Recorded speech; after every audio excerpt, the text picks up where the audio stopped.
scrutiny of the alleged references to Muhammad in the Bible as a prophet, they absolutely have no relation to the prophet of Muhammad, nor prophesy his coming. Muhammad is not mentioned in the Old Testament.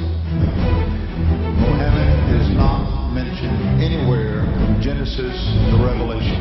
Muhammad is God's true messenger. That's a joke.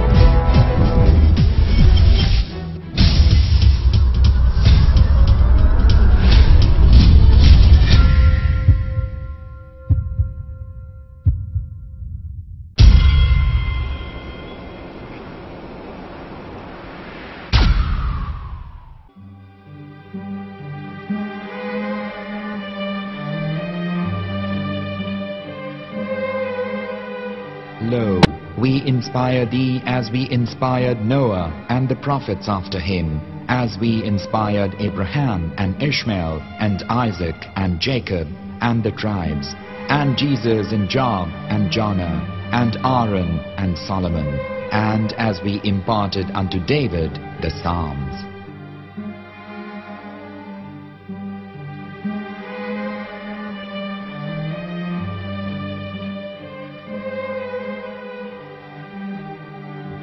The verse we've just heard is from chapter 4 of the Quran. In the verse, God is affirming to humanity that Muhammad is indeed the recipient of a divine guidance, just as Noah, Abraham, and the rest of the prophets.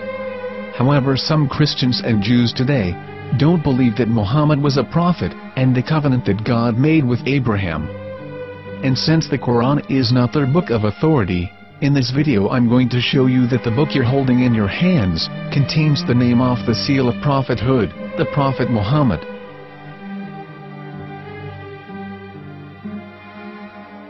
As known, the Old Testament was preserved in the Hebrew language.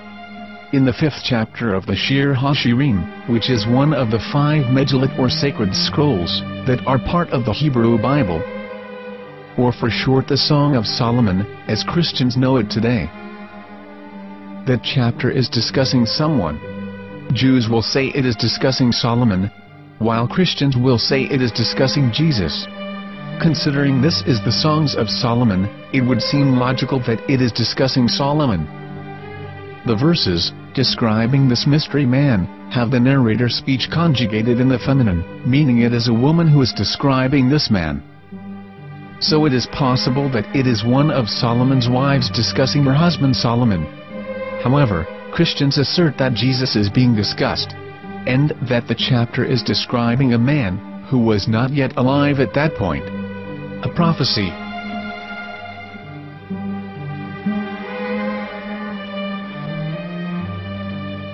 In reading the English translation of Song of Songs 5:16, it finishes the description by saying, "He is altogether lovely," but what most people don't know is that the name of that man was given in the original Megillat.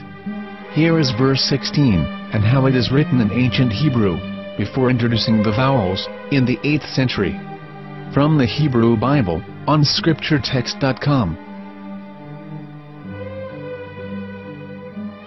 Here is the word in question.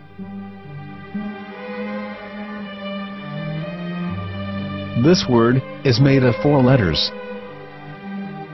Mem, Het, Mem, Dalet. Now when reading the word as it is written in its original form, with no vowels, it can be read as Muhammad, which is the name of the Muslim prophet, or as Mamad with no A after the H. According to Ben Yehuda's Hebrew English Dictionary, it is correctly pronounced as Muhammad, not Mamad. So how we're going to know for sure if it's pronounced as Muhammad, the Muslim prophet, or as Mamad, a random Hebrew word? The only way is to give the verse to a rabbi and say to him, "Please read." Here is the Song of Songs 5:16, and how it is read by a rabbi from a Hebrew Jewish site. Please notice, the im in Hebrew is a plural of respect. חיכו ממתקים וכולו מעמדים, זה דודי וזרעי בנות ירושלים. חיכו ממתקים וכולו מחמד, מחמד, מחמד, מחמד, מחמד, מחמדים. זה דודי וזרעי בנות ירושלים.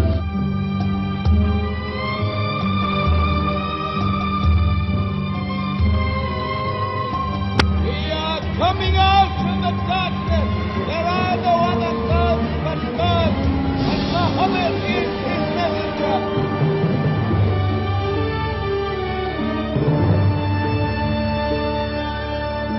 Let the world hear. חיכו ממתקים וכולו מחמדים. זה דודי וזרעי בנות ירושלים. חיכו ממתקים וכולו מחמד, מחמד, מחמד, מחמד, מחמד, מחמדים. זה דודי וזרעי בנות ירושלים.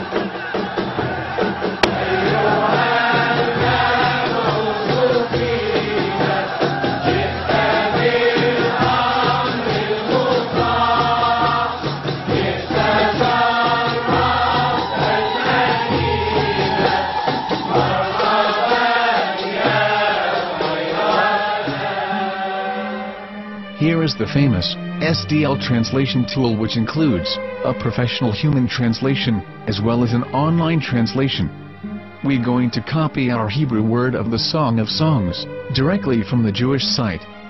It's the same site where you can hear the rabbi reading the verse in Hebrew. All links are in the description, so we're going to copy the word and paste it and ask, please translate. Are they going to translate the meaning of the name of that person? As the Bible translators did. Which is the praised and the lovely one, or are they going to keep the name as it is? Well, see it yourself. Here is the World Lingo translator. The result is the same. It's Muhammad. You have no right.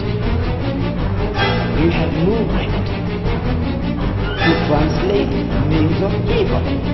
Anybody. Your name should be retained. Mr. Black is Mr. Black, though he's white. You have no right to translate names of people. But they have been doing that. Muhammad they translated as altogether lovely. But the word Muhammad in the Hebrew language, the word Muhammad in the Hebrew language.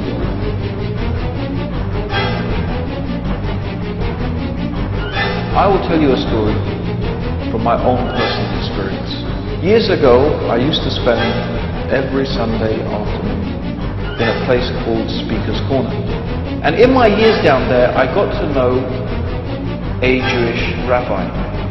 He was a very nice man. He used to listen to me, and he was always very polite and talked about Islam in a very nice way. And one day, during one of our conversations, after some years, I thought that it was about time I should invite him to Islam.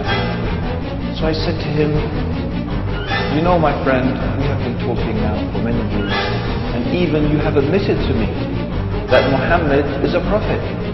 So why then do you not embrace Islam? He said to me, we Jews, we never change our religion. I said, but half of the rabbis of Medina became Muslim. He said, that is true, but still, we Jews never change our religion. I thought, what can I say to him? He looked at me and said, listen to me, my friend.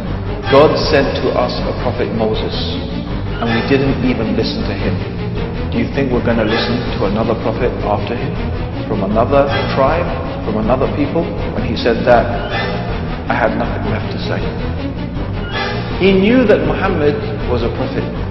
In fact, another rabbi also came up to me and he said to me, we know Muhammad is a prophet, and he quoted to me a passage from the Bible.